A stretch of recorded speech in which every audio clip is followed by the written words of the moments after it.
नमस्कार, मैं एसके सिंह। आप देख रहे हैं स्नाइधार न्यूज चैनल। 23 मार्च को कुर्मी महाकुंभ का आयोजन गोंडा में होने वाला है। उसके पूर्व तैयारी के लिए हमारे साथ कुछ कुर्मी संघ के, कुर्मी बिरादरी के तमाम बड़े नेता मौजूद हैं। हम उनसे बातचीत कर रहे हैं। जयकरण जी, आपका स्वागत है। बहुत बहुत धन्यवाद आपका। आप अयोध्या से चल के गोंडा में आए हैं तैयारी का जायजा लेने। किस स्तर पर आपकी तैयारी पहुंची है और इस प्रेस वार्ता का उद्देश्य है क्या? देखिए, किस स्तर की तैयारी है ये तो आप लोग भी समझ सकते हैं। हम लोगों ने पूरे जनपद में हर ब्लॉकवार बैठकें की, गांव-गांव जा करके आमंत्रण पत्र दे रहे हैं। कोई ऐसा गांव नहीं छूट रहा है कुर्मी समाज का जिस पे हम लोग जा करके अपने स्वजातीय लोगों को इस कुंभ में आने का न्योता न दे रहे हो। मेरी तैयारी बहुत अच्छी है और मैं धन्यवाद देता हूं कुर्मी समाज का कि बड़े हुए उत्साह से हम लोगों का गांव में स्वागत करता है, आने के लिए वो विश्वास दिलाता है। भारतीय जनता पार्टी अयोध्या में से राम मंदिर के उद्घाटन के अवसर पर उसकी ब्रांडिंग की, फिर महाकुंभ की भी ब्रांडिंग हुई। तो आपने भी महाकुंभ का नाम रखा है, तो आप उसको महाकुंभ से जोड़ रहे हैं या भगवान राम से जोड़ रहे हैं, हम कुछ जानना चाहते हैं।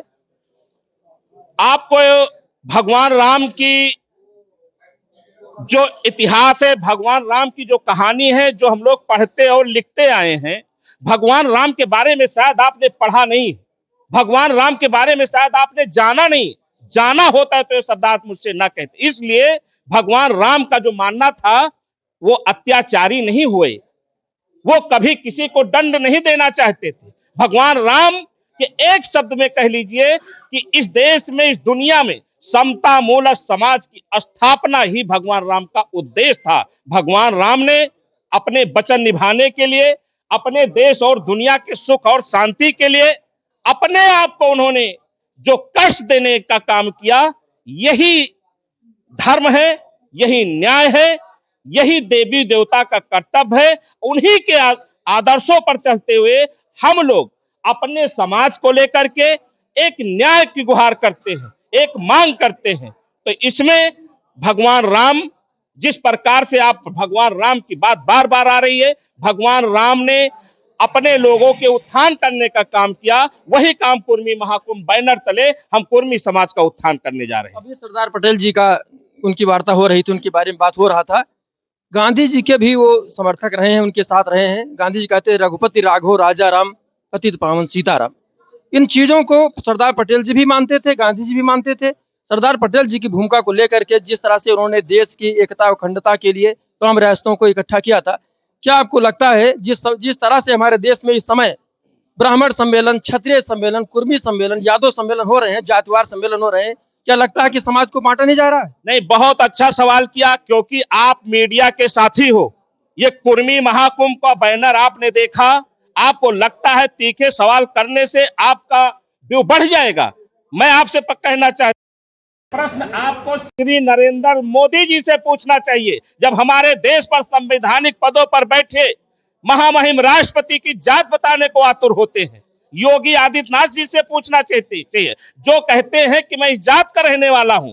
आज इस देश में जाति की राजनीति ही सत्य है और सच्चाई है। इस देश की राजनीति में आप जात और धर्म को किनारे करके आप कुछ नहीं कर पाओगे। और आप कहते हो कि जात से बंटवारा होता है।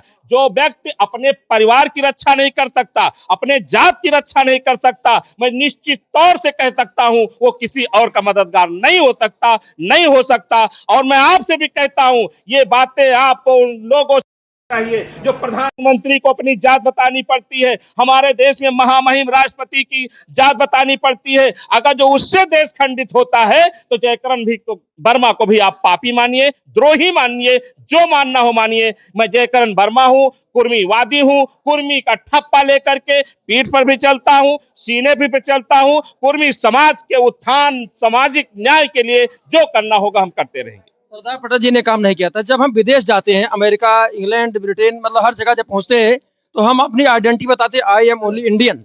फिर हम जब यहाँ देश में पहुंचते हैं तो यहाँ विभिन्न जाते हैं। ऐसा क्यों हो रहा है? हमें लगता है कि देश की अखंडता के लिए खतरा। कोई खतरा नहीं है। कुर्मी एक ऐसा शब्द है जो यह बात का प्रचारक होता है। मैं बड़ी जिम्मेदारी से कह सकता हूं, कुर्मी समाज किसी के साथ छल कपट, कोई ऐसा कार्य नहीं करता मिलेगा आपको।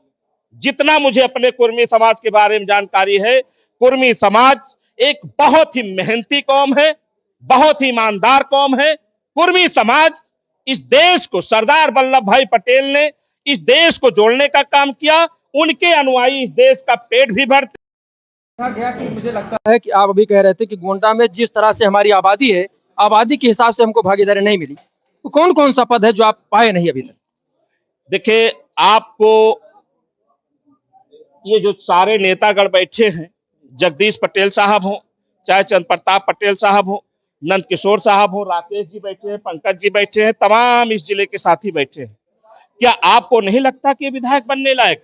क्या आपको नहीं लगता कि कोई राजनीतिक दल इनको दे सकता है? आप ये बताइए, जितने जनपद में है, कौन सी पार्टियों ने कुर्मी समाज को जिला अध्यक्ष बना दिया? सबसे ज्यादा वोट हमारा है और काम हम तुम्हारा करते हैं। अध्यक्ष का चुनाव हुआ लेकिन आप लोग वंचित हो गए। वंचित हो गए तो ये सवाल उनसे पूछना चाहिए आपको। ये सवाल आपको पूछना चाहिए। ये सवाल आपको उनसे पूछना चाहिए। ब्राह्मण बिरादरी भी वोट देती रही लेकिन उनको भी नहीं मिला, मायूसी हार लगी। मैं आज कुर्मी समाज के सम्मान स्वाभिमान के लिए बैठा हूं। वो बुद्धिजीवी ब्राह्मण समाज, उसके जैसा न मेरे पास विवेक है, न उसके जैसा मेरा कुछ है। मैं अपने समाज की आज बात करने के लिए बैठा हूं। जिस तरह से अभी आपने देखा, कुर्मी बिरादरी के कद्दावर नेता ने हमारे चैनल के साथ खुशी बातचीत करते हुए तमाम सामाजिक, धार्मिक और राजनीतिक मुद्दों पर बातचीत की। उसके लिए बहुत बहुत धन्यवाद। Bureau report, smile Bharat.